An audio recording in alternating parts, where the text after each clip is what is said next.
Yo, welcome to this video. Today I want to talk about the exact steps that I took to become a physician assistant.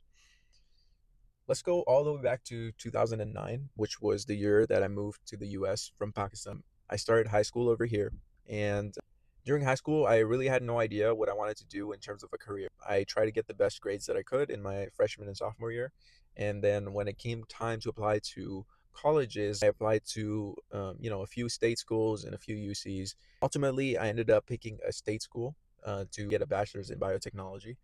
I picked that particular school because one of my friends was going to that school, and I just wanted to have a familiar face. And we ended up being roommates for the first year. During my first year at that school, I met a really good friend of mine now, who was pre med, and because of him, I ended up joining the pre med club.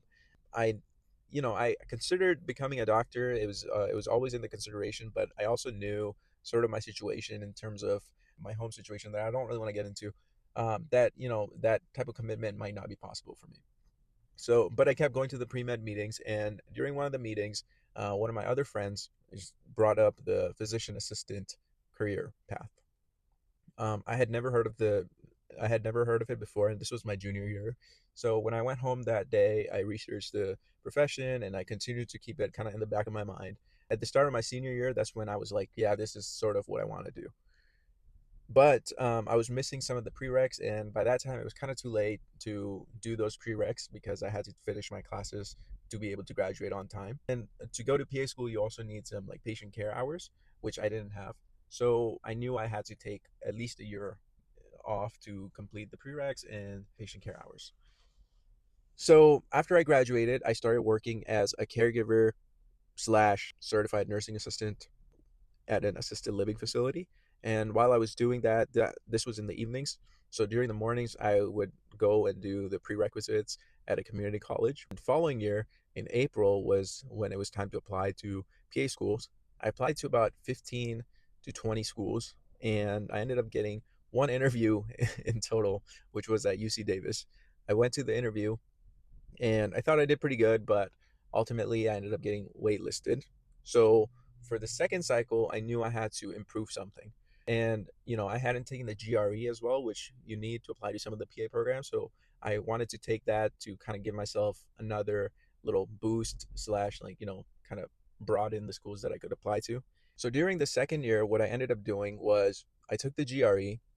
I got PALS and ACLS certifications. I ended up volunteering at a hospital like 4 hours a week. I changed my patient care hours into scribing because I wanted to like kind of diversify. So I ended up scribing at an allergy and asthma clinic. And I took one more prerequisite class. The reason I took that class was also to kind of boost up my science GPA.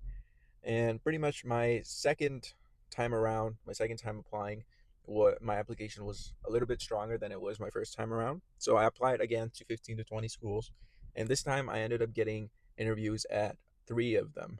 And then I ultimately only ended up interviewing at two of them, and I accepted a school in Boston, which is connected to MGH.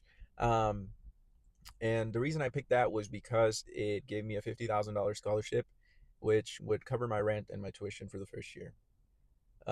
And that's how I got into PA school. Now, during PA school, the first year was when the Rona was in full swing, the virus I'm talking about in 2020. So my first year was mostly online with some clinical skills in person.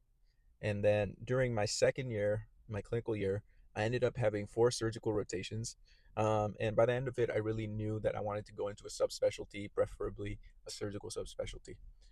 So before I was gonna graduate, like about 3 to 4 months before, I started applying to for jobs, and I actually had a job lined up about 2 months before I graduated, and the rest is history. I graduated, I passed the pants, I ended up starting that job, and now it's been 2 years since I've graduated, and I'm really enjoying the profession so far, and I think I made the right choice, and everything is going great. So hope this video was helpful for you. Kind of a short video, and I'll see you in the next one. Thanks.